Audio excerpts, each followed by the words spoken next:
رات 12 بجے دوبارہ اسلام آباد کے میرے گھر کا دروازہ توڑ کر ایلیٹ فورس داخل ہوئی اور ان ملازمین سے زبردستی بیان دیا جس چھاپے کے خلاف ہم نے طاہر عباس سپرا صاحب کی عدالت میں درخواست دائر کی ہے اور پولیس کو نوٹس ہوا ہے جس کی تاریخ 9 ہے، اور نہ صرف مارا گیا بلکہ ان کو مجبور کیا گیا کہ وہ پولیس کے حسب منشا بیان دیں، اور یہی صورتحال آج صبح 4 بجے لال حویلی میری والدہ کے گھر میں لال حویلی کے ملازمین کو سفید پوش لوگوں نے مارا پیٹا۔ اس ملک میں جنگل کا قانون بن گیا ہے، پولیس ذہنی اور اعصابی مریض ہو چکی ہے، گھروں میں توڑ پھوڑ کر رہی ہے، بے گناہ لوگوں کو اٹھا رہی ہے، اور سب سے زیادہ کرپشن پاکستان کی تاریخ میں پولیس تھانوں میں آج ہو رہی ہے، کیونکہ بے گناہ لوگوں کو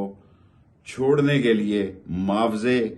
معاوضے کا معیار جو ہے، معاوضے کی مقدار بہت بڑھا دی گئی ہے۔